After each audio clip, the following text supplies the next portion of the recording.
మరోమారు నా ప్రత్యేకమైనటువంటి వందనాలు. ఉదయం మనకి సమయం సరిపోలేదు.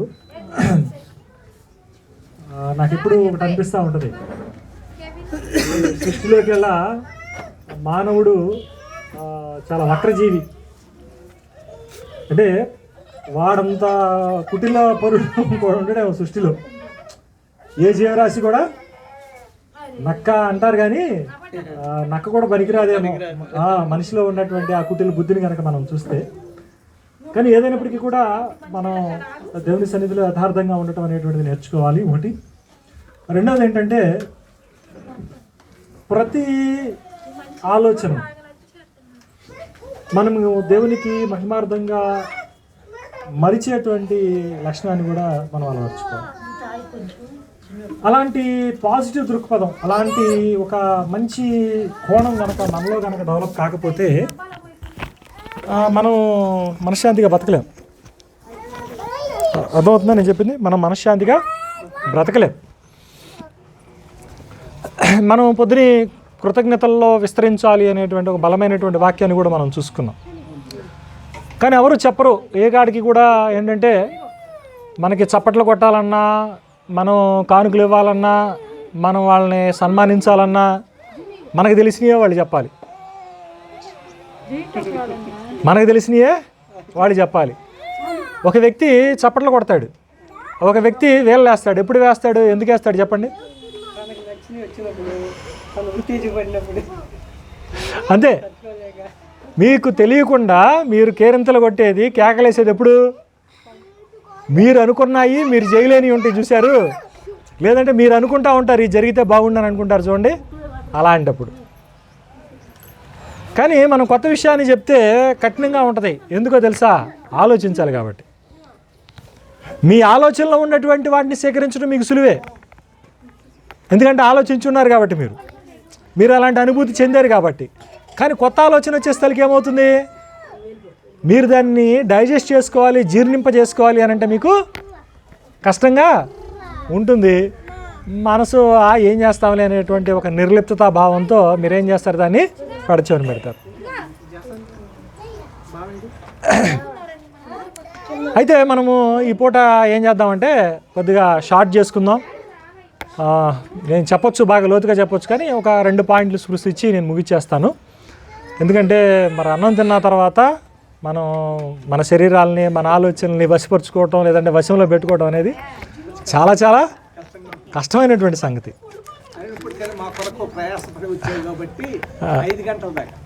5 గంటలు కాదు, సాయంత్రం దాకా అని చూద్దాం, పెద్ద సమస్య కాదు. కాకపోతే ఏంటంటే, ఇప్పుడు మీరు సైన్స్ చూశారనుకోండి, నేను 5 గంటలు చెప్పినా, నేను 6 గంటలు చెప్పినా, మీ మనసులో ఇది రిజిస్టర్ అయ్యేది 20 నిమిషాలకు మించి ఎక్కువ ఉండదు. ఏంటి? మీకు ఇంకా ఉదాహరణ కావాలంటే మీరు ఏం చేస్తారంటే, పొద్దున్న పేపర్ చదివాలంటే ఎంతమందికి ఉంది? ఎవరికి లేదా? ఇప్పుడన్నా పేపర్ కొని పేపర్ చదవండి. లేదనుకోండి, పేపర్ కొని చదువుతూ ఉంటారు కదా, మెదలకుండా పేపర్ ఇచ్చి చదవమనండి. అది చదువుతూ ఉంటాడు. అది చదివిన తర్వాత ఒక అరగంట గంట తర్వాత పేపర్ తీసి మడిచాడు పెడతాడు. పేపర్ తీసుకుని ఏమేమి చదివా చెప్పురా మొత్తం అని చెప్పేది. నువ్వు డిటో చెప్పాల్సిన అవసరం లేదు. కనీసం హెడ్లైన్స్, స్టోరీస్ అన్నా సరే ఇది చదివాను అని చెప్పి పేపర్లో ఉన్నాయన్నీ చదువుతాడేమో చూడు. ఆయన అంత చదివినా మైండ్ పట్టుకునేది ఎన్నింటిని పట్టుకుంటుంది? ఓ 20%, ఓ 40% లోపలే ఉంటుంది. అర్థమవుతుందా మీకు? కాబట్టి నేను అంతసేపు చెప్పినా కానీ మీరు వినేది, జీర్ణించుకునేది ఎంత ఉంటుంది? తక్కువే ఉంటుంది. అందుకని ఏంటంటే మనం ఏం చేస్తామంటే, ఆ శ్రేష్టమైనటువంటి ఆ తక్కువనే ఎక్కువగా మీలో ఇంజెక్ట్ చేయడానికి మనం ప్రయత్నం చేస్తాం. అంటే మీ మనసులో కూర్చోబెట్టడానికే మనం ప్రయత్నం చేస్తాం. అంతేకాకుండా మనం క్వాంటిటీ కూడా చూడం, మనం క్వాలిటీ చేస్తాం. క్వాంటిటీ అంటే ఏంటి? ఇంత. క్వాలిటీ అంటే ఏంటి? ఎంతైనా శ్రేష్టమైంది. సో అట్లాంటిది మనం అందించేటువంటి దృక్కోణం కానీ, మనం ఆలోచించేటువంటి దృక్కోణం కానీ ఉంటుంది. దయచేసి అందరూ లూకాసు వార్త 19వ అధ్యాయము, లూకాసు వార్త 19వ అధ్యాయము మొదటి 10 వచనాలు మనం చూద్దాం. అయితే ముందుగా కొద్దిగా అంటే మీరు కొన్ని వచనాలు చదువుతూ ఉంటే మనం ఆపి అక్కడ ఉన్నటువంటి సారాన్ని మనం చూద్దాం. జాగ్రత్తగా వినండి. లూకాసు వార్త 19వ అధ్యాయము మొదటి నుండి కొన్ని వచనాలను చూద్దాం. ఆయన సంచరించుచు యెరికో పట్టణములో ప్రవేశించి దాని గుండా పోవుచుండెను. ఇదిగో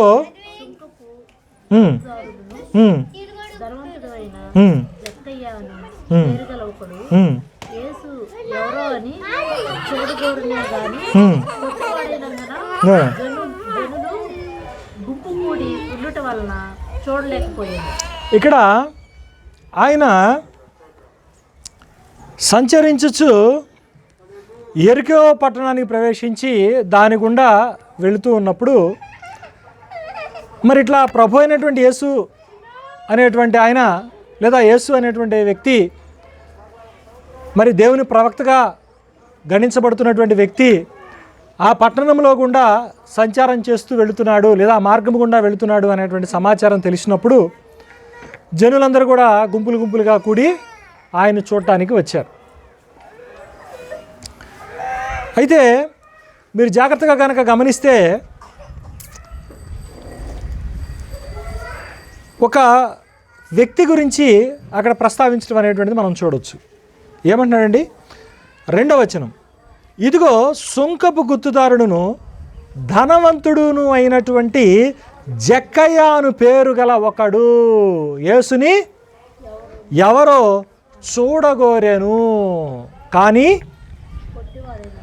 కానీ పొట్టివాడైనందున జనులు గుంపు కూడి ఉండటం వలన చూడలేకపోయాను అని అంటున్నాడు. ఇక్కడ యేసు ఆ మార్గం గుండా పోతూ ఉంటే జనాలందరూ కూడా చూద్దాం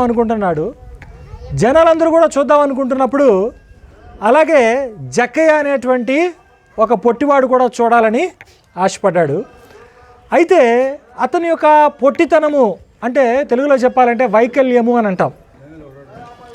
వైకల్యము అనేటువంటిది ఏమైందంటే అతనికి అడ్డుపడి యేసుని చూడకుండా ఉండటానికి కారణమైంది. నిజంగా దీన్ని కనుక మనం కొద్దిగా ఆత్మీయంగా ఆలోచిస్తే మనకు కూడా ప్రభువుని బాగా తెలుసుకోవటానికి, ప్రభులో మనం ఎదగటానికి మనకు కూడా ఒక వైకల్యం అనేటువంటిది అడ్డుపడుతూ ఉంటుంది. ఈ వైకల్యము నానా రకాలుగా ఉంటుందండి, నానా రకాలుగా చెప్పుకోవచ్చు.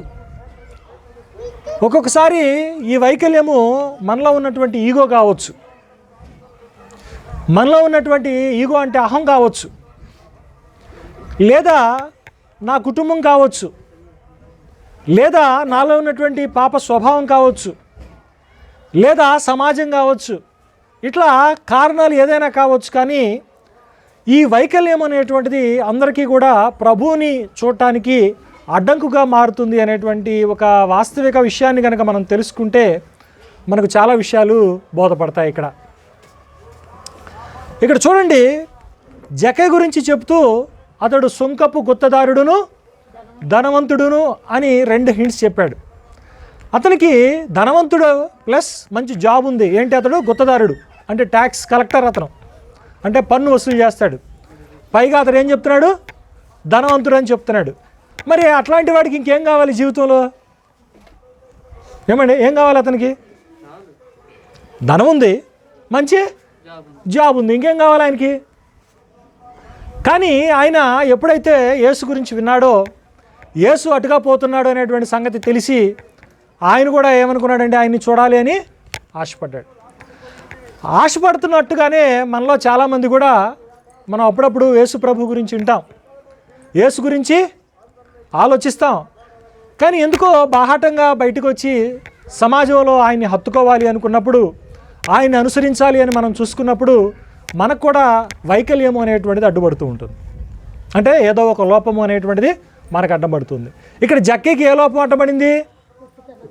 పొట్టితనము అనేటువంటిది అడ్డుపడింది. మనకు కూడా అడ్డుపడుతూ ఉంటుంది. ఏం అడ్డుపడుతూ ఉంటుంది? నేను ఒక స్నేహితుడు ఉన్నాడు, మీకు బాగా చెప్తాను. అతడు పక్కా హిందూ. అతని యొక్క కుటుంబంలో దాదాపు 4 ఆడపిల్లల తర్వాత పుట్టినటువంటి కుమారుడు, మగపిల్లాడు. అయితే అతన్ని వాళ్ళు కలప వ్యాపారం తెనాల్లో బాగా చాలా అల్లారు ముద్దుగా పెరిగాడు అతను. వాళ్ళ తాత ఎవరైతే ఉన్నాడో వీడిని ఎట్లా కావాలంటే అట్లా చూసేవాడు, ఎంత గారాభంగా చూసేవాడు అంటే వాడికి ఒక సమస్య అంటే కానీ, ఒక మాట అంటే అనిపించుకోవడం అనేటువంటిది కానీ, వాడికి లేమి అంటే కానీ, అంటే ఏంటి డబ్బులు లేవు 10 రూపాయలు లేవు దరిద్రం అనేది కానీ ఏం తెలియదు వాడికి. వాళ్ళు కలప వ్యాపారం చేసేవాళ్ళు, రంభం కోత మిషన్ ఉండేది, వాళ్ళ తాత సంపాదించిందంతా మనవడిని అల్లారు ముద్దుగా పెంచుకుంటా ఉండేవాడు. ఆ 4-5 ఆడపిల్లల తర్వాత పుట్టాడు, బాగుండేది, చక్కగా గుడికి వెళ్ళేవాడు, వచ్చేవాడు, తినేవాడు, మాతో ఉండేవాడు. ఎప్పుడు అడిగినా కానీ జేబులోంచి 50 రూపాయలు దిగలిగేవాడు. నా చిన్నతనంలో నాకు బాగా గుర్తు. మిగిలిన వాళ్ళు అట్టెవరు తీగలిగేవాళ్ళు కాదు. అయితే అతడు ఇంటర్మీడియట్ అయిపోయిన తర్వాత అతనికి నాకు బాగా పరిచయం ఏర్పడ్డ తర్వాత మేము కొంత దగ్గర అయ్యాం. అతని యొక్క కులం వేరు, మా యొక్క కులం వేరు. ఇది చదువుకునే రోజుల్లో ఒక దశలో బాగా అడ్డం పడింది. కానీ ఒక దశలో మనలో ఉన్నటువంటి చురుకుతనము చైతన్యం చూసినటువంటి అతను ఆకర్షితుడయ్యి నాకు దగ్గర స్నేహితుడయ్యాడు. దగ్గర స్నేహితుడైన తర్వాత మేము చాలాసార్లు మరి మా విశ్వాసాల గురించి మాట్లాడుకున్నప్పుడు, నా విశ్వాసం గురించి నేను చెప్పినప్పుడు అతడికి ఆసక్తి కలిగింది. ఏంటి నిజమే, నేనేంటి రాళ్ళని రప్పల్ని మొక్కుతున్నాను, ఆ గుళ్ళోకి వెళ్తున్నాను, వస్తున్నాను, ఆడెవడో పూజారి ఉంటాడు, వీడేమో దేవునితో సాన్నిహిత్యంగా మాట్లాడుతూ ఉంటాడు, అంటే దేవుడు అనేటువంటి వాడు మనకు దూరంగా లేడు, నాతో ఉన్నాడు, మనతో ఉన్నాడు అనేటువంటి భావన మనలో ఉంటుంది. మనలో ఉన్నటువంటి ఆధ్యాత్మిక చైతన్యం ఇవన్నీ కూడా అతనికి కొంత ఆసక్తి రేపింది. ఆసక్తి రేపిన తర్వాత నేనేం చేశాను, అతనికి మెల్లిమెల్లిగా కొద్దిగా విశ్వాసం గురించి, విశ్వాస విలువల గురించి, క్రైస్తవ జీవితం గురించి ఇవన్నీ చెప్పడం మొదలుపెట్టిన తర్వాత అతడు కూడా ఆకర్షితుడయ్యి చర్చికి రావడం మొదలుపెట్టాడు. మాతో పాటు కార్యకలాపాల్లో కూర్చోవడం కూడా మొదలుపెట్టాడు. ఇక ఆల్మోస్ట్ ఏమన్నాడంటే, నేను బాప్టిజం తీసుకోవడానికి సిద్ధంగా ఉన్నాను, నాకు బాప్టిజం ఎప్పుడు ఇస్తావు అనే స్థితిలోకి వచ్చాడు. వచ్చిన తర్వాత పరిస్థితులు ఎలా వచ్చినాయి అంటే, నేను బాప్టిజం ఇవ్వాల, ఎందుకంటే అట్లా క్షణికంగా ఉండకూడదు. విశ్వాస విషయంలో ఏం కావాలా, ఇందాక మనం చదువుకున్నాం కొలసి 2:6, విశ్వాస విషయంలో చెప్పాలన్నమాట, స్థిరత్వం కావాలి. ఏం కావాలంటే విశ్వాస విషయంలో స్థిరత్వం కావాలి. నువ్వు స్థిరత్వం లేకుండా నువ్వు బ్యాప్టిజం ఇస్తే ఏమైద్ది, రేపు వాడు వచ్చేటప్పుడు ఏం చేస్తాడంటే, నడువు నొప్పి ఉంది, ప్రార్థన చేయగానే పోయిందంట, ఈడకి రాగానే మేలు జరిగిందంట, ఈడకి రాగానే అది జరిగిందంట అని వస్తాడు. వచ్చిన తర్వాత అది జరగలేదనుకో ఏం చేస్తాడు, వెళ్ళిపోతాడు, ఈజీగా స్లైడ్ అయిపోతాడు. చాపిల్ల కనుక పట్టుకుంటే ఎట జారిపోతుంది, నీళ్ళలో అట జారిపోతాడు. అదే విశ్వాస విషయంలో స్థిరత్వం ఉందనుకోండి, నువ్వు ఎందుకు ప్రభువుని నమ్ముకుంటున్నావు, ప్రభు నీకేమి ఇచ్చాడు, ఏంటి నీ జీవితం ఏంటి, నువ్వు దేనికోసం ఉన్నావు, ఎట్లా అనుకరించాలి, ఎందుకు అనుకరించాలి, ఇవన్నీ నీకు తెలిసిందనుకోండి, అప్పుడేమవుతుంది, నువ్వు తప్పిపోయినా మళ్ళీ వచ్చి దారిలో వచ్చి లైన్లో నుంచుంటావు. లేదా అంటే రెండోది, ఎట్లాంటి కష్టం వచ్చినా కానీ నష్టం వచ్చినా కానీ మళ్ళీ తిరిగి వచ్చి నిలబడతావు దారిలో. నీకు కావాల్సినటువంటి ఆదరణ, బలం అనేటువంటిది నీకు అల్టిమేట్గా వస్తూ ఉంటుంది. సో ఇలాంటి పరిస్థితి ఉంటుంది కనుక మనం ఏమంటామంటే, విశ్వాస విషయంలో స్థిరత్వం వచ్చేంతవరకు కూడా మనం బ్యాప్టిజం అనేటువంటిది ఇవ్వం. అందుకని ఏం చేస్తామంటే, అతనికి మంచి చెడ్డలు, రాబోయేటువంటి కష్ట నష్టాలు ఇవన్నీ కూడా మనం వాళ్ళకి ఉదహరించి, ప్రభు స్వయాన ప్రభు ఉపమానం చెప్పినట్టుగా ఎవడైనాను ఒక గోపురం కానీ కట్టాలనుకుంటే వాడు తగులుబడి కూర్చొని లెక్క చూచుకోనడా అని చెప్తాడు. అంటే క్రైస్తవ జీవితంలో అతను ఎదుర్కోవాల్సినటువంటి సవాళ్ళను గురించి కూడా, ప్రతికూల పరిస్థితులను కూడా మనం చెప్పి హెచ్చరించి అతడు బలంగా నిలబడే విధంగా, వేళ్ళు నికినటువంటి వాడుగా నిలబడేటువంటి విధంగా మనం ప్రయత్నం చేస్తే అతను అట్లాంటి వాళ్ళ ద్వారా సమాజం అనేటువంటిది మెరుగుపడుతుంది అనేటువంటిది నా ఒక ఉద్దేశం. అందుకని నేను తొందరపడి అతనికి బాప్టిజం ఇవ్వలేదు. అయితే అతనికి పెళ్ళైన తర్వాత అతడు అనారోగ్యం వలన భార్యకి బాగా దగ్గర అయ్యాడు. తన భార్య బాగా చూసుకునేది అతన్ని. అమ్మాయి హిందువు. ఆ అమ్మాయి మూలాన మెల్లిగా ఏం చేశారంటే, దొంగచాటుకు గుడికి వెళ్తాం మొదలుపెట్టాడు. నా ముందు లేకపోతే నా ఎదురుగా చేయటానికి సాహసం చేసేవాడు కాదు. కానీ నేను లేనప్పుడు, అంటే నేను పొద్దాకలాలు ఇంటి దగ్గర ఉన్నాను కదా, ఎప్పుడో చీకటితో వెళ్ళిపోయి గుడికి వెళ్ళి కొబ్బరికాయ కొట్టుకొని బొట్టు పెట్టుకొని వచ్చేవాడు. నేను వచ్చేటానికి బొట్టు గిట్టు దురిచేసుకుని కొట్లో కూర్చునేవాడు. అట్లా ఉండేది. కానీ అతడు వెళ్తున్నాడు అనే సంగతి తెలుసు. అయితే తొలి దశలో నాతో ఏమన్నాడంటే, వెళ్ళేటప్పుడు నా భార్య కోసం వెళ్తున్నాను, ఆమె మనసును గాయపరచకూడదని వెళ్తున్నాను, నా విశ్వాసం అయితే దేవుని పట్లనే ఉన్నది అనేటువంటి విషయాన్ని చెప్పాడు. తొలతో చెప్పాడు. తర్వాత అతనికి బిడ్డలు పుట్టారు. అతను కొద్దిగా ముందుకెళ్ళిన తర్వాత అతనికి ఏం చెప్పాలి, ఇప్పుడు భయపడటం మొదలుపెట్టాడు. ఆ భయం లేదు అప్పట్లో. భయపడటం మొదలుపెట్టాడు. ఏమని, మా అత్త మామ ఏమనుకుంటారు, ఈ మాలామాదిగల దేవుడిని నమ్ముతున్నాను అంటారేమో, లేకపోతే ఇట్ట అంటారేమో అట్ట అంటారేమో అని కొంత భయం అనేటువంటిది ఏర్పడింది. అంటే నేనంటాను దాన్ని వైకల్యం అంట. వైకల్యం అంటే ఏంటి? వైకల్యం అంటే ఏంటి? లోపం, బలహీనత, ఎట్లాంటివి చెప్పుకోవచ్చు వైకల్యం అంటే. సో అతనికి ఉన్నటువంటి వైకల్యంగా మనం ఎట్లా చెప్పుకుంటున్నామో ఇక్కడ జక్కయ్యది, ఇట్లాగే మా స్నేహితుడి జీవితంలో కూడా సమాజం అనేటువంటిది, పరిస్థితులు అనేటువంటివి, ఇవన్నీ కూడా ఎట్లా కారణమైనవి? వైకల్యంగా మారినాయి. కనుక ఇక్కడ మనము ఈ వైకల్యాన్ని కనుక మనం అధిగమించలేకపోతే ఏంటంటే, వైకల్యాన్ని అధిగమించలేకపోతే నీ జీవితంలో మార్పు చూడలేవు. That's what I wanted to tell. నేను చెప్పాలనుకున్నటువంటి ముఖ్యమైనటువంటి సూక్తి అది. అది ఎలా ఉంటుందో ఏంటో అనేటువంటి దాన్ని క్లుప్తంగా చూద్దాం. చూడండి, 4వ వచనం చూడండి.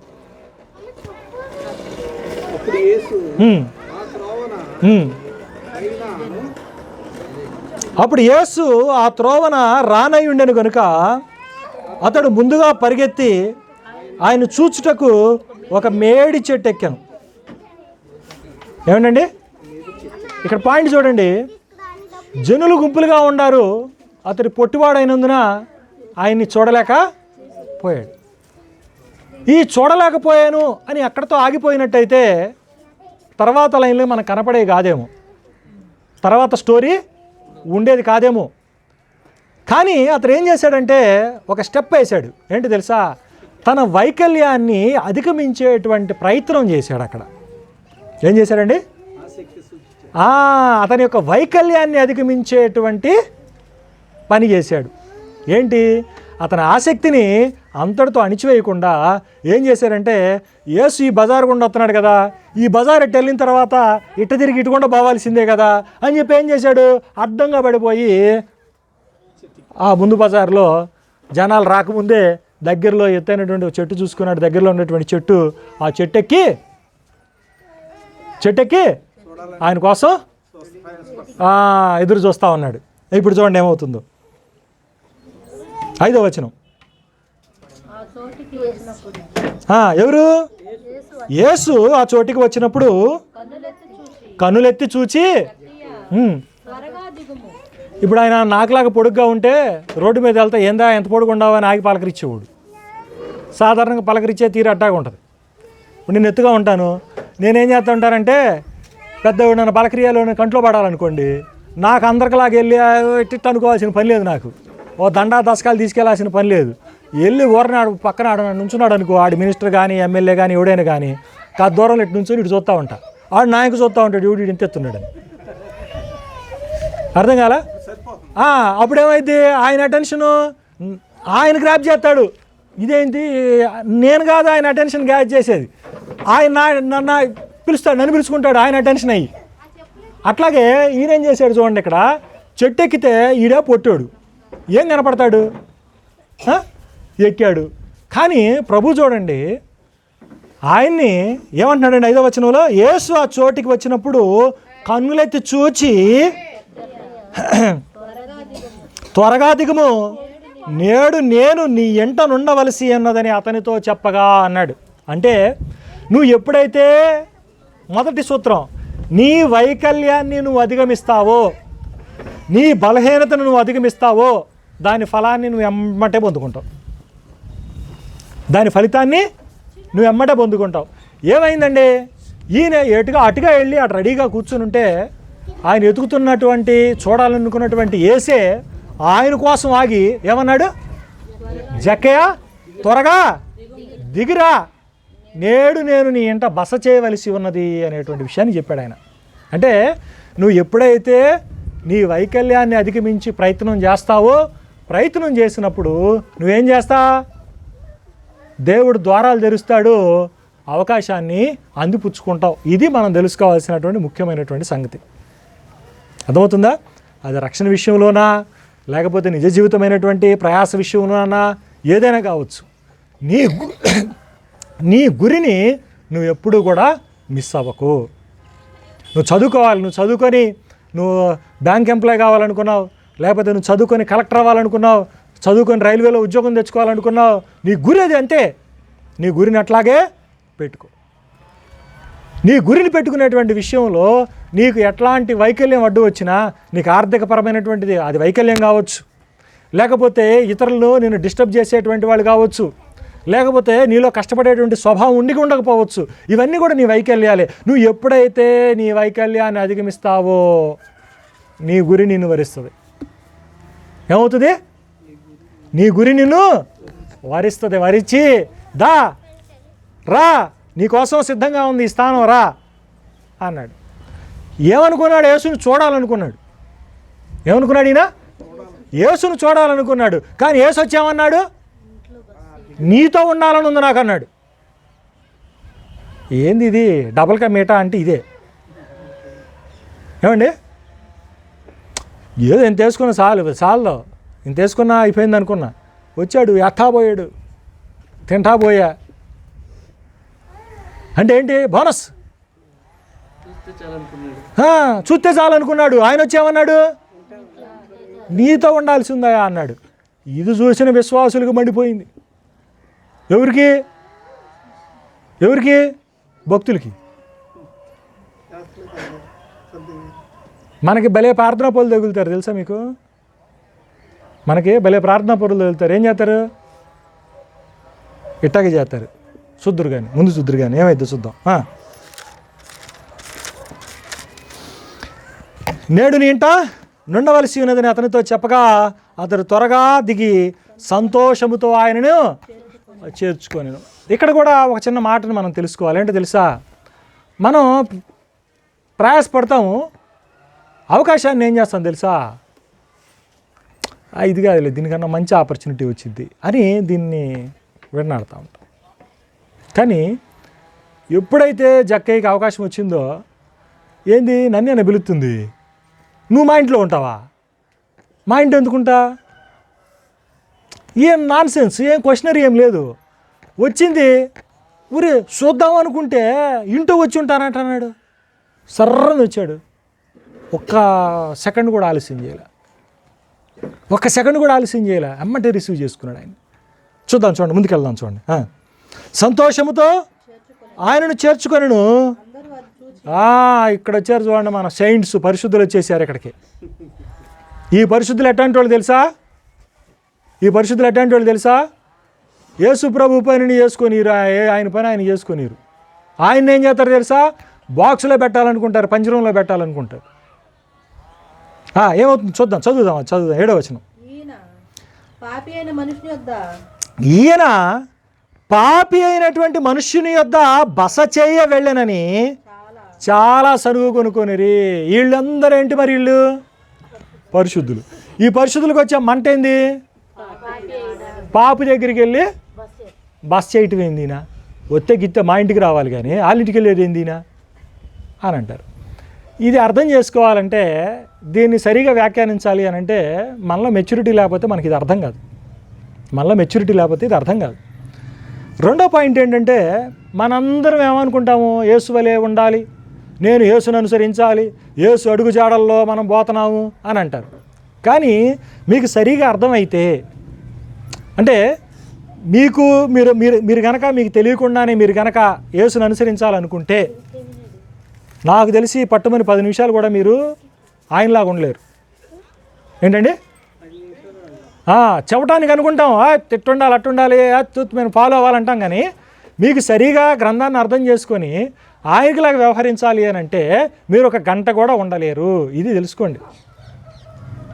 అయితే ఏం కావాలి అంటే, మీ మనోవికాసం సరి అయినది కానంత వరకు కూడా, అంటే మీ మనోవికాసం జరగనంత వరకు కూడా, లేకపోతే ఏమనాలంటే మనోనేత్రాలు వెలిగించబడినంత వరకు కూడా సరైనటువంటి స్ఫూర్తి అనేటువంటిది మీ మనసులో రేగనంత వరకు కూడా మీరు ప్రభువుని అనుసరించలేరు. ప్రభువు యొక్క అనుకరణ మీకు అర్థం కాదు. ఓకే, అయితే మీకు ఒక చిన్న 2 విషయాలు చెప్తాను చూడండి. అక్కడ ఏంటంటే అది చూసినటువంటి జనులు పాపి అయినటువంటి మనుష్యుడి వద్ద అని అన్నాడు. ఎందుకు పాపి అన్నారు అక్కడ? జక్కే గురించి 2వ వచనం ఏం చెబుతుంది? జక్కే గురించి 2వ వచనం ఏం చెబుతుంది? అతడు సుంకపు గుత్తదారుడును ధనవంతుడై ఉంది. మరి పాప అని వీళ్ళు అంటారేంది? ఏం చేస్తున్నాడు? ఎక్కువ వసూళ్ళు కాదు, ఎక్కువ వసూళ్ళు తక్కువ వసూళ్ళు కాదు. అక్కడ ఏంటంటే యూదులు పన్ను వసూలు చేయరు. యూదులు పన్ను కట్టకూడదు. ఎందుకు? ఆ దేశం ఎవరిది? దేవుడిది. వాళ్ళు ఏం చేయాలి? ఎవరికి ఇవ్వాలి? జవాబుదారీతనం ఎవరికి? దేవుడికి. మరి ఇదేంది? ఒకటి పన్ను అడుగుతుంది ఎవడు? ఎవడాడు? పన్ను ఎవరు తీసుకుంటున్నారు ఇప్పుడు? జక్కే తీసుకోవడం కాదు, ఇప్పుడు పన్ను కడుతున్నారు. ఎవరికి కడుతున్నారు వీళ్ళు? రోమా ప్రభుత్వానికి కడుతున్నారు. ఇప్పుడు రోమా ప్రభుత్వాన్ని వీళ్ళు ముచ్చేత వ్యతిరేకిస్తారు. అసలే సంబంధం లేదు. మా మీద నువ్వెవడురా? మేము దేవుని ప్రజలమే, దేవుడు మాకు ఇచ్చినటువంటి దేశం, నువ్వెవడివి అంటారు. అయితే వాళ్ళల్లో వీళ్ళు తెలియగల వాళ్ళు కనుక వీళ్ళు ఏం చేశారు తెలుసా? ఆశ చూపించి వాళ్ళల్లో ఒకరిని వశపరుచుకొని వాళ్ళ మీదకి వదిలేరు. దేనికి? పన్ను వసూలు చేయడానికి. తెలివి అర్థమైందా మీకు? ఇప్పుడు రాజులు కూడా ఏం చేసేవాళ్ళు అంటే, ఒక ఏరియాలో హిందువులు ఎక్కువగా ఉంటారని తెలిసింది అనుకోండి, ముస్లిం రాజులకి. హిందూ రాజులు కూడా అటాక్ చేశారనుకోండి. ఒక ఏరియాలో ఇప్పుడు వీడు ముస్లిం, ఒక ఏరియాలో హిందువులు ఉన్నారు, లేదంటే వాడు హిందూ అనుకోండి, ఒక ఏరియాలో ముస్లిమ్స్ ఉన్నారు. ముస్లిమ్స్కి హిందూస్కి పడిద్దా? వాళ్ళిద్దరికి గొడవలు జరుగుతూ ఉంటే వాళ్ళ పద్ధతులు వేరు, వీళ్ళ పద్ధతులు వేరు, ఎప్పటికైనా సరే వాళ్ళతో తలనొప్పే. అందుకని వీళ్ళు తెలుగు ఏం చేస్తారంటే దౌత్య సంబంధాలు నెలకొల్పడం కోసం వాళ్ళ అమ్మాయిల్ని చేసుకుంటారు. ముస్లిమ్స్ అమ్మాయిని చేసుకుంటాడు, హిందూ అయితే ముస్లిమ్స్ అమ్మాయిని చేసుకుంటాడు, ముస్లిం అయితే హిందూని అమ్మాయిని కూడా చేసుకుంటాడు. చేసుకున్న తర్వాత వీళ్ళకి ఏమవుతారు? ఇప్పుడు బంధం ఏమైంది? బంధువులకి ఈయంకులు అవుతున్నారు. ఈయంకులు అయిన తర్వాత గొడవ ఏముంది ఇంకాడ? వేరే వాడు యుద్ధానికి వచ్చాడు అనుకోండి, అరే మా బావ మీదకి వెళ్తున్నారు పండిరా అంటారు. కానీ అరే ఆడు హిందూరా మనకెందుకు అంటారు? అమ్మాయిని ఇచ్చిన తర్వాత, అమ్మాయిని ఇచ్చిన తర్వాత మన బావి ఎదవైనా సరే మనం ఏం చూసుకుంటాము? బ్రహ్మాండంగా చూసుకుంటామండి. ఇంటికి వస్తే కోడిని కొత్తాము, తెలంగాణలో అయితే మందు కూడా తాగిపిస్తారు బావకి. అది వాళ్ళ ప్రేమ, అది అంతే. బావ అంటే బంధం అంతే. అది అంటే ఈ మధ్య షార్ట్ ఫిల్మ్లు వచ్చింది, దానికని సరదాగా అన్నా నేను. కొన్ని షార్ట్ ఫిల్మ్ల్లో బావని వచ్చినప్పుడు ఎట్లా చూస్తారు అవి కొన్ని చూశాను నేను, దాన్ని బట్టి అన్నా అనమాట. కాబట్టి కంపల్సరీగా ఏమవుతుందండి అక్కడ రిలేషన్ చూడండి. మీరు సొలొమోను కూడా చూడండి. సొలొమోనుకి ఎంతమంది భార్యలు? 700 మంది భార్యలు, 300 మంది ఉపపత్నులు ఉండారు. ఎందుకు అంతమందిని చేసుకున్నాడు అనుకున్నారు? ఈ రాజ్యం ఎక్కడ వరకు విస్తరించాలో అంతక్కడ వరకు విస్తరించడానికి ఎవడిని కలుపుకోవాలో వాడిని కలుపుకోవడం కోసం ఏం చేసుకుంటూ పోయాడు? మీరు అనుకుంటారు వీడు కాముకుడేమో అనుకుంటారు. తర్వాత మళ్ళీ డౌట్ వచ్చింది, 1000 మంది దగ్గరికి ఎట్టెళ్ళి ఉంటాడు? 365 రోజులేగా ఉంది. రోజుకు ఒకళ్ళ దగ్గరికి కూడా వెళ్ళి కాపురం చేయడానికి ఉండదు కదా అని డౌట్ వస్తూ ఉంటుంది. ఆడు కామం కోసంగా చేసుకుంది. దేనికోసం చేసుకున్నాడు? రాజ్యాన్ని ఎల్లల్ని విస్తరించుకుంటా తీసుకెళ్ళిపోయి అసలు ఇజ్రాయిల్కి శత్రువు అనేవాడు లేకుండా చేసే పనిలో ఉన్నారు వీళ్ళు. అందరూ బావలు అయితే చుట్టూ బామ్మరిది ఏం చేస్తాడు? బాగా బతుకు కొడతాడు. అంటే వీడికి మేలేగా. అది ప్రాసెస్, అది టెక్నిక్. అక్కడ అర్థమవుతుందా మీకు? అది ఇప్పుడు వీడేం చేశాడు? జక్కయ్య రోమన్ల కింద తొత్తుగా రోమన్ల ఆశ చూపినటువంటి దానికి పడిపోయాడు. అంటే రోమన్స్ ఏం చేశారు? అబ్బాయి మా కింద మీరు పని చేయండి, నీకు బెనిఫిట్స్ అబ్బా, నెల జీతం ఇస్తా, మంచి పోస్టు, నువ్వు ఆ గుర్రం ఎత్తా, ఆ గుర్ర బండి మీద తిరగొచ్చు, ఏంది నువ్వేం లేదు మీ వాళ్ళలో పన్ను వసూలు చేయంటాడు. ఇప్పుడు వసూలు చేసేవాడు ఆల్లోడ్ అయినప్పుడు ఈడేం చేస్తాడు? ఇంకా నయానో భయాన్ని ఈడేం చేస్తాడు? అధికారం ఉంది కాబట్టి వాళ్ళ దగ్గర ముక్కుబిండి అయిన వసూలు చేస్తాడు. ఆడోడే కాబట్టి ఈడి మీద తిరుగుబాటు చేయలేడు. ఆడిని అట్ట కంట్రోల్ చేయాలి ఈడు తెలుసు కాబట్టి ఈడు అంటే ఏం చేశాడంటే ముళ్ళుతోనే తీసేటువంటి ప్రక్రియ అది. అందుకని వాళ్ళ యొక్క ధర్మశాస్త్రానికి వాళ్ళ యొక్క మూల విశ్వాసాలకి వ్యతిరేకంగా ఇతను అమ్ముడుపోయాడు కాబట్టి జక్కయ్యకి టైటిల్ వేసేసారు, ఏమని? పాపి అని వేశారు. ఇక మనోడు ఏం చేస్తాడు? బలంతాన్ని కూడా వసూలు చేస్తాడుగా, మరి రాకపోతే బామరిది వాడు మనోడేగా, ఏమైంది? ఆ వసూలు చేసేటువంటి క్రమంలో ఆయన పాపి అయిపోయాడు. అది సంగతి, అసలు సంగతి. ఇప్పుడు చూడండి తర్వాత ఏమంటున్నాడు చూడండి.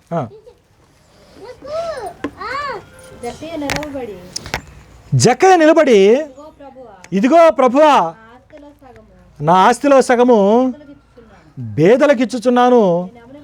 నేను ఎవని వద్ద అయినను అన్యాయముగా దేన్నైనా తీసుకుని నెడలా అతనికి 4 మరలా చెల్లించునని ప్రభుతో చెప్పాను అన్నాడు. That is the second most beautiful principle in this passage.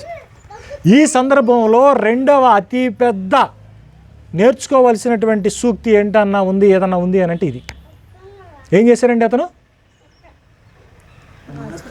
ప్రభువుని ఎప్పుడైతే స్వీకరించాడో, సీ ద పాయింట్, ప్రభువుని ఎప్పుడైతే స్వీకరించాడో అంటే పశ్చాత్తాపం పడ్డట్టే లెక్క, అతడు మారు మనసు పొందినట్టే లెక్క. ఎమ్మటే ఏం చేశారంటే అతడు మారు మనసుకు తగినటువంటి పని చేశాడు. అక్కడ ఏం చేశారండి? రిపెంటెన్స్ అండ్ యాక్షన్స్ మాట. ఏమంటారంటే ఇప్పుడు నేను అంటే ఈ విషయం చూడండి, ఎక్కడన్నా నేను మొన్న వాక్యం చెప్పడానికి వెళితే నేను ఒక మాట చెప్పాను. ఏమన్నానంటే వాక్యం చెప్పడం అయిపోయిన తర్వాత భలే చెప్పారు బ్రదరు, బాగా చెప్పారు మీరు బా అంటారు. నేను వాటికి పెద్దగా అంతగా పులకరించను. అంటే మీలో ఎవరైనా వేరే ఉద్దేశంతో అనొచ్చు, బట్ నేను అక్కడ పులకించను. ఎందుకంటారేమో, ఇప్పుడు నేను మీకు ఒక కాన్సెప్ట్ చెబుతానండి. మీరు 1000 రూపాయలు పెట్టుబడి పెట్టండి, 1000 రూపాయలు పెట్టుబడి పెట్టండి. వారం రోజుల్లో మీకు 1500 ఇస్తానని చెప్పా. ఎట్లా ఉంది కాన్సెప్ట్? బాగుందా?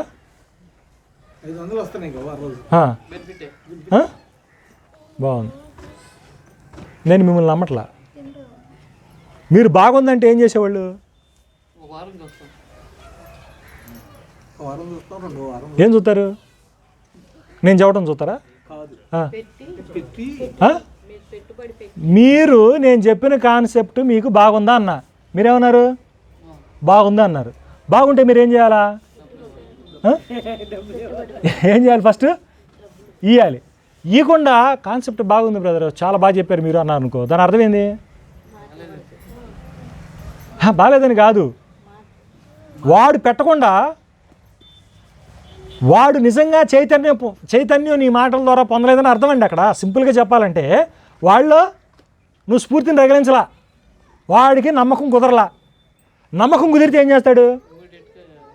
ఎట్ట పెడతాడు తెలుసా? అవసరమైతే పెళ్ళం మెళ్ళలో పుస్తులు తెచ్చని పెడతాడు. అవసరం అనుకుంటే పక్కనోడి దగ్గర అప్పు చేసైనా తీసుకొచ్చి ఏం చేస్తాడు? అమ్మడే తీసుకొచ్చి పెడతాడు. ఇప్పుడు వాడు అటు తీసుకొచ్చి పెట్టాడు అనుకో, నీకేమనిపించింది? వీడు 100% నమ్మాడు, ఈ నమ్మకంలో తిరుగులేదు అనేది నీకు అర్థమైపోద్ది. అట్లాగే ఇక్కడ పాయింట్ ఏంటి అని అంటే, క్రైస్తవ్యంలో నాకు కొట్టొచ్చినట్టు కనపడేటువంటి లోపం ఏంటి తెలుసా? నేను తరచుగా చూసేటువంటి ప్రాబ్లం ఏంటో తెలుసా? జనాలందరూ ఏం చెబుతారంటే, నేను దేవుని నమ్ముతున్నానంటారు, నేను వాక్యం వింటున్నానంటారు, నువ్వు చెప్పింది బాగుందంటారు. కానీ ఏముండదు వాళ్ళ దగ్గర? ఆ బాగుంది అనే దాని తాలూకు పరివర్తన వాళ్ళలో ఉండదు. ఏముండదు? బాగుందని చెబుతారు కదా, ఆ బాగుంది అనే తాలూకు పరివర్తన వాళ్ళలో కనపడదు. ఇప్పుడు మీరు నాకు అన్నం పెట్టారండి,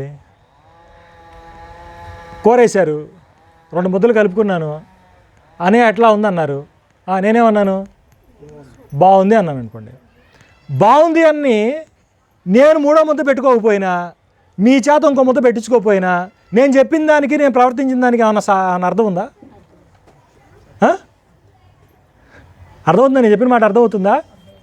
నేను నచ్చింది బాగుందమ్మా అన్న, ఏం చేస్తాను? కడుపు ఇట్టనైనా సరే, ఒకసారి లేచి కూర్చొని అయినా సరే ఏం చేస్తాను? ఇంకొక ముద్ద ఇట్టన అనాల్సిందేగా. అంటే దాని అర్థం ఏంది? అప్పుడు బాగుంది, నిజంగానే బాగుంది, ఆయన తృప్తి పడ్డాడు, కడుపు నిండా తిన్నాడు అనేటువంటి ఫీలింగ్ కలుగుతుంది మీకు. మరి ఇక్కడ యేసుని పిలిచిన తర్వాత మన జీవితాల్లో ఎందుకు అని సరైనటువంటి పరివర్తన, సరైనటువంటి మారు మనసు, సరైనటువంటి విధానం ఉండట్లేదు. ఎప్పుడైనా ఆలోచించారా? ఇక్కడ మీరు జక్కయ్య అనేటువంటి వ్యక్తిని చూశారు. ఈ జక్కయ్య తన వైకల్యాన్ని అధిగమించి ప్రభువుని చూడాలనుకుంటే ప్రభు రివర్స్లో అతను ఊహకు కూడా అందకుండా ఏం చేశాడు? అతనితో కూడా బస చేయడానికి ఆహ్వానాన్ని ఇచ్చాడు. ఇంతటితో ఊరుకోక ఎప్పుడైతే ప్రభువుని ఇతడు స్వీకరించాడో, ఎప్పుడైతే ప్రభువుని ఆహ్వానించాడో, ఆహ్వానించడంతోనే అతనిలో మారు మనస్సు లేదా పరివర్తన అనేటువంటిది అతను ఏం చేశాడు? చూపించాడు. దానికి ఎన్ని రోజులు టైం తీసుకున్నాడు? అంటే యేసు అతనితో ఉండగానే జరిగినటువంటి సంగతి. అది ఈ రోజుగా ఉందా, 24 గంటలు అయిందా, ఎనీథింగ్ కుడ్ బి. కానీ యేసు సమక్షంలోనే అతను ఏం చేశారండి? తన యొక్క మారు మనసుని, తనలో ఉన్నటువంటి పరివర్తనని అతను చూపించాడు. అట్లాగే మనం కూడా నిజంగా వాక్యాన్ని అనుసరిస్తున్నామా అంటే విన్నటువంటి వాక్యాన్ని వృధా పోనీయకుండా కంపల్సరీగా దాన్ని ఏం చేయాలా? అనుసరించాలా. మీరు ఆ వాక్యాన్ని అనుసరించకుండా, మీరు వాక్యాన్ని ఇంప్లిమెంట్ చేయకుండా, నువ్వు బాగుంది, మంచి మాటలు చెప్పావు అని ఎన్నైనా చెప్పు, ఇవన్నీ కూడా గాలికి కొట్టబడి రేపబడేటువంటి పొట్టులాగానే ఉంటాయి, స్థానభ్రంశం చెందుతీ తప్పించి అవి ఫలించవు, వాటి ద్వారా ఎట్లాంటి ఉపయోగము కూడా ఉండదు అనేటువంటిది నా యొక్క భావన. సో ఏంటి, మొట్టమొదటిగా నువ్వు తెలుసుకోవాల్సింది ఏంటి అని అంటే, నేను మారాను అని నువ్వు చెప్పటం కాదు, కానీ నేను మారాను అనేటువంటిది నీ క్రియలు చెప్పాలా. అది ఇక్కడ ముఖ్యమైనటువంటి పాయింట్. ఏంటండి? ఏం చెప్పాలా? నీ యొక్క యాక్షన్స్, రిపెంటెంట్ యాక్షన్స్ అనేటువంటి దాన్ని నువ్వు చూపించాలా. తర్వాత ఇంకొక మాట చూడండి, ప్రభువారు ఏమన్నాడంటే, అతను ఏమన్నాడండి ఇమీడియట్గా, నేను ఎవరి దగ్గర తీసుకుంటే ఇమీడియట్గా ఏమన్నాడు? 4 వంతులు మరలా చెల్లిస్తానని ప్రభుతో చెప్పాడు. ఇది 4 వంతుల పాత నిబంధనలు ఎక్కడుంది, ఎందుకు ఇచ్చేవాళ్ళు, ఎట్లా ఇచ్చేవాళ్ళు, ఇవన్నీ వగేరా వగేరా ఇవన్నీ కూడా మనం లేవికాండము, సంఖ్యాకాండము వీటిల్లో మనం చూస్తాం. ఇప్పుడు దాని గురించి నేను పెద్దగా డెవలప్ చేయను, బట్ నైతికంగా, మోరల్గా మీకు ఎంతవరకు అవసరం అనేటువంటి విషయాన్నే నేను చెప్తాను. చెల్లిస్తానని చెప్పాడు. అతను రిపెంటెంట్ యాక్షన్స్ అంటే ఏంటి? మారు మనసుకు తగినట్టుగా అతడు ప్రవర్తిస్తున్నాడు అక్కడ.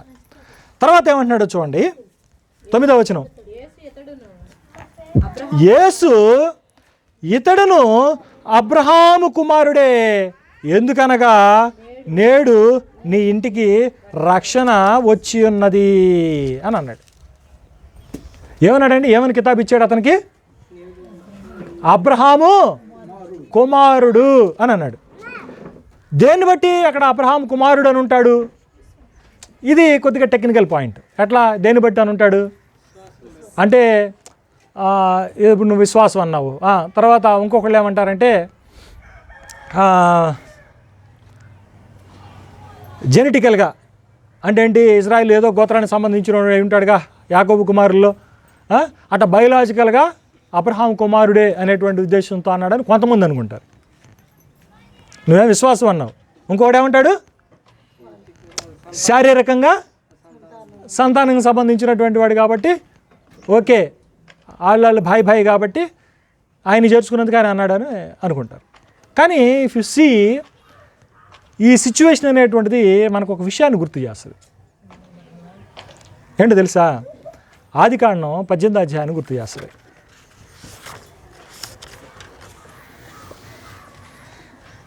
ఆదికాండము 18వ అధ్యాయము మొదటి 15 వాక్య భాగాలను మనం చూద్దాం. మరియు మమ్రే దగ్గరనున్న సింధూరు వనంలో అబ్రహాము ఎండిన వేళ గుడారపు ద్వారం ముందు కూర్చుని ఉన్నప్పుడు యెహోవా అతనికి కనబడెను. అతడు కనులెత్తి చూచినప్పుడు, ఇదేందో విచిత్రమైందో కానీ, అంటే కొంతమంది థియోఫనీ అంటే తెలియాలి వాళ్ళకి. థియోఫనీ అనేటువంటి అంశం తెలియడం కోసం ఇట్లాంటి కొద్దిగా పరిశీలన చేయాలి. ఇప్పుడు అబ్రహాము ఎండవేళలో ఎవరిని చూశాడు? యెహోవా అతనికి కనబడెను. ఎవరిని చూశాడు? యెహోవాను చూశాడు. కానీ దగ్గరికి వచ్చింది ఎవరు? ముగ్గురు మనుషులు. మళ్ళీ హెబ్రీలకు రాసిన పత్రిక 13వ అధ్యాయం 2వ వచనం చూడండి. ఇంకొకళ్ళు హెబ్రీ 13:2.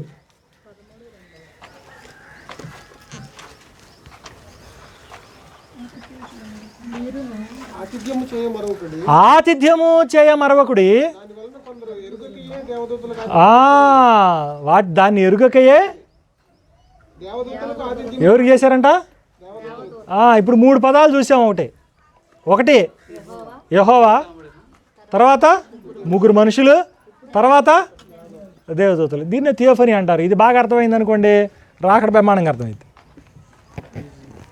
రాకడ అర్థం చేసుకోవడానికి బాగా ఉపయోగపడుతుంది. ఎందుకంటే ఆ థియోఫనీ థియోఫనీస్ అంటే ఏంటంటే ప్రభు యొక్క ప్రత్యక్షతలు ఎలా జరుగుతాయి, ఎవరు వస్తారు, ఆయనే వస్తాడా, ఎట్టొస్తాడు, ఇవన్నీ కూడా దాన్ని స్టడీ చేసినప్పుడు, ఇట్లాంటి వివిధ ఘటనలు స్టడీ చేసినప్పుడు మీకు సులభతరంగా అర్థమవుతుంది. ఇది ఒక చిన్న నోట్ మీకు. అయితే అతని దగ్గరికి 3 మనుషులు వచ్చాడు. 3 మనుషులు వచ్చినప్పుడు అక్కడ ఏం జరిగిందో తెలుసా? అబ్రహాము వారిని వెంటనే చేర్చుకొని వారికి ఏం చేశాడు తెలుసా? ఆతిథ్యం ఇచ్చాడు. ఏం చేశాడు? ఇక్కడ మీరు నోట్ చేసుకోండి. ఏమిచ్చాడు? ఆతిథ్యం.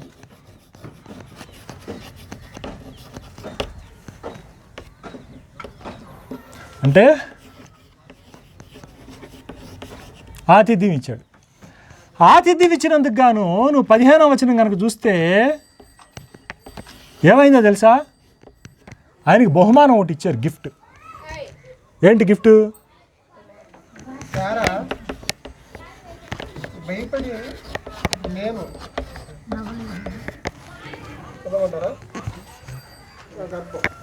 ఏమొచ్చింది గిఫ్ట్? కుమారుడు లేదా ఆమె గర్భం దాల్చడం అనేటువంటిది, కుమారుడు గంటం అనేటువంటిది బహుమానంగా వచ్చింది. ఎప్పుడైతే హాస్పిటాలిటీ అనేది ఇచ్చాడు. ఇక్కడ కూడా జకరియా ఏం చేశాడు తెలుసా? యేసుని ఏం చేశాడండి? చేర్చుకున్నాడు. చేర్చుకోగానే అతనికి వచ్చింది గిఫ్ట్. ఏంటది?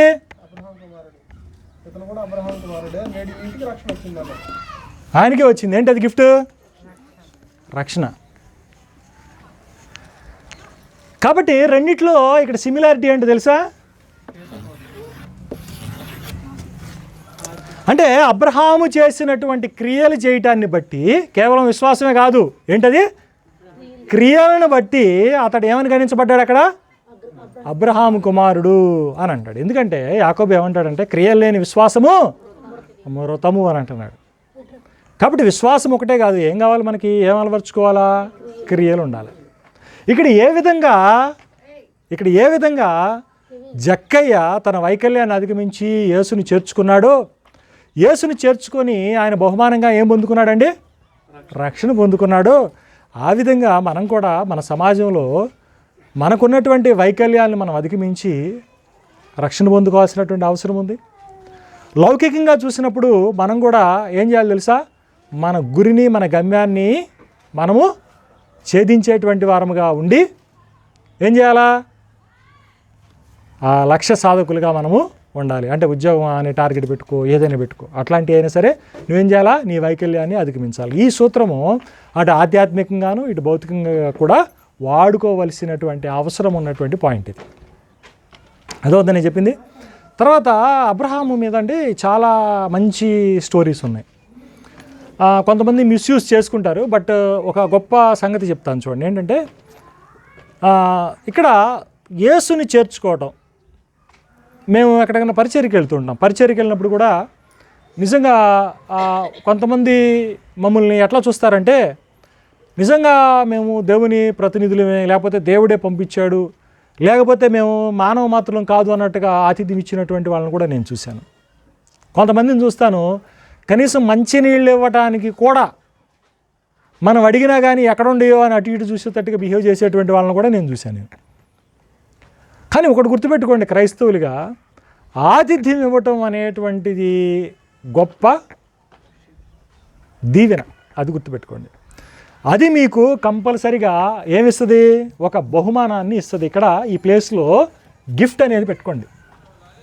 ఏం పెట్టుకుంటారు? గిఫ్ట్. కంపల్సరిగా మీరు దైవజనులను సన్మానించినప్పుడు కంపల్సరిగా you will receive a reward. Gift అనేటువంటిది నీకు కంపల్సరిగా, ఒక దీవెన అనేటువంటిది నీ కోసం వేచి ఉంటుంది అనేటువంటి విషయాన్ని మనం గుర్తుపెట్టుకోవాలి. అబ్రహాం గురించి వాళ్ళ యొక్క పురాణాల్లో చాలా స్ఫూర్తిదాయకమైనటువంటి కథలు ఉన్నాయి. ఏంటంటే వాటిలో ఒక కథ ఏంటంటే, అబ్రహాం అంట తన గుడారము వెలుపట ఎండకి కూర్చొని తీక్షణంగా చూస్తూ ఉండేవాడంట ఎడారి వైపు. ఎవరన్నా ఇతర పశువుల కాపర్లు కానీ, ఎడారి గుండా ఒక దేశం నుంచి ఒక ప్రాంతం నుండి ఇంకో ప్రాంతానికి పోయేటువంటి బాటసారులు కానీ, ఆ మార్గంలో ఏమన్నా సొమ్మసిల్లి ప్రాణబడలికతో ఏమన్నా ఉంటారేమో, ఈ ఎండకి చచ్చిపోతారు అనేటువంటి ఉద్దేశంతో వారిని ఆయన ఆహ్వానించి వాళ్ళకి ఆతిథ్యం ఇచ్చి కాళ్ళు చేతులు కడుక్కోవడానికి నీళ్ళు ఇచ్చి చక్కని ఏమంటారు కొవ్వినటువంటి పశు మాంసముతో, అంటే దాన్ని వధించి, లేత మాంసాన్ని వధించి కొవ్వినటువంటి మాంసాన్ని మంచి భోజనం సిద్ధపాటు చేసి వాళ్ళకి ఆతిథ్యం ఇచ్చి వాళ్ళు సేద తీరిన తర్వాత అబ్రహాము పంపించేవాడు అని సగర్వంగా చెప్పుకునేవాళ్ళు వాళ్ళు.